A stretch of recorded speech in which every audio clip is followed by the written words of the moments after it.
Wisconsin Broadcasters Association Hall of Famer Bob Berry ruled Milwaukee's airwaves in the 60s and 70s. He spoke with countless musicians and celebrities over the years.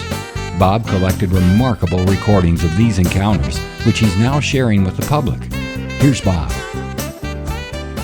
Once again, it's time for the stars to shine at the Academy Awards. Edith Head was an American costume designer who won 8 Oscars for Best Costume Design and nominated for 35 Oscars. She became the most awarded woman in the Academy's history. She's considered to be one of the greatest costume designers in movie history. She designed Grace Kelly's dress for Alfred Hitchcock's Rear Window, the sarong dress for Dorothy Lamour in The Hurricane. She received her final Oscar for work on The Sting with Paul Neuman and Robert Redford. She also worked in television, designing Endora's clothing on Bewitched. And she also designed clothes for men, including 5 films for John Wayne.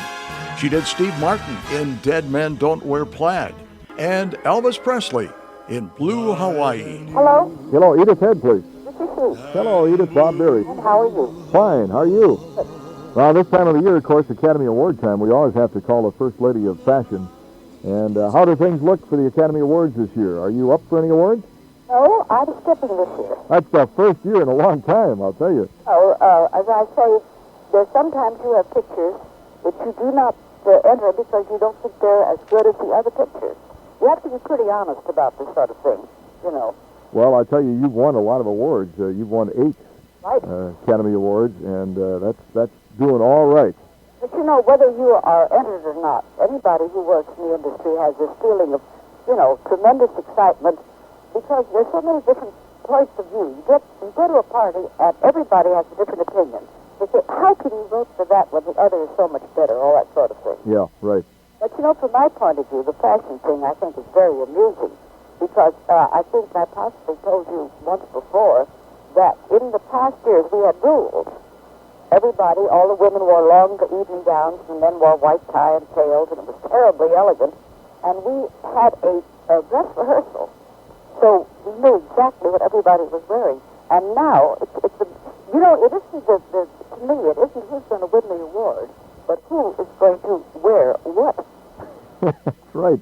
What do you think of today's permissiveness in fashion?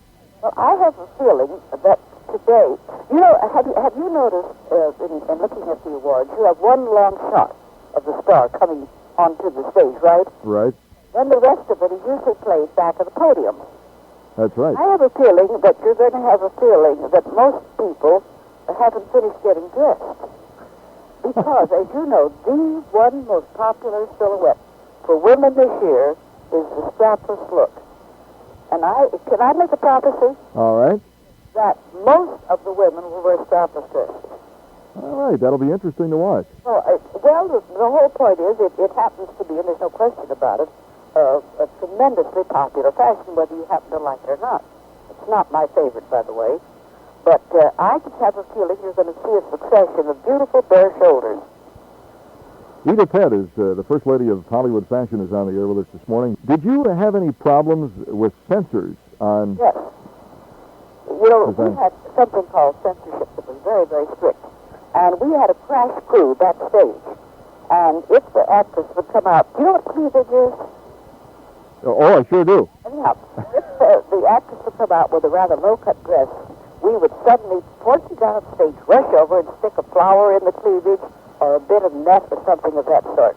Edith has dressed people like Mae West, Elizabeth Taylor, Alan Ladd, Dean Martin, Betty Davis, Shirley MacLaine, Natalie Wood, and on and on. What makes the stars... Redford and Paul Neuman, don't they? That's right, for the Sting. Yeah. What makes these stars so wild about Edith Head, and why have you lasted this long, Edith? Because I do not work for them, I work with them. In other words, I do not show a star a sketch and say, you're wearing this. I'll show them 2 or 3 and say, which is going to help you play the part. Who are your favorite stars, male and female, to work with? Without any question, my favorite female star is Grace Kelly. Mm-hmm. And my favorite male star, well, I mean, I've never gotten over being in love with Cary Grant like everybody else. Okay. What about the nudity in motion pictures? That's not going to put you out of business eventually, is it? What? What did you say? I say nudity in motion pictures, that won't put you out of business eventually, will it? No, because we still have period pictures. I mean, after all, you can't do Gone with the Wind stark naked. I think that there are times, for instance, if you have a picture of a woman in a bathtub, naturally she has no clothes on. But I think nudity, just for the sake of nudity, I don't think the human body, frankly, is that attractive. You know, a lot of us had a meeting, and we decided that most people over 10 years old look better with their clothes on. Have you ever had any embarrassing experiences in designing clothes? No, I've had accidents. You remember the famous time when Dorothy Lamour started the sarong picture. And the sarongs are just wrapped around and tied by natives very cleverly. Right. And we had this wonderful scene, and all these hundreds of natives around, and it was very impressive. Dorothy came out, stepped into the pool in her beautiful Edith Head sarong, and it came off. Oh. And everybody rushed and put towels around her. And I think that was possibly a lesson to me. Don't try to do something you can't. I do not evidently know how to tie a sarong. So ever since then, I've used Scotch tape, safety pins, needles, and thread. Are there certain things they can't wear? Do you have to be careful about that? We have all kinds of means of, if an actress's shoulders are too narrow, of very subtle, of putting fullness on the top of the sleeve, if she isn't big enough in the bust, or if she is too big in the rear. In other words, even men have faults. And we have what we call corrective camouflage. And I can take any man or woman and make them look better. That's the magic of motion pictures. One more thing, some helpful hints. How about to our listeners, Edith, who may sometimes have difficulty deciding if an outfit is right for them? It is impossible to go into a store and look in a mirror and be honest. You are looking at yourself as a person.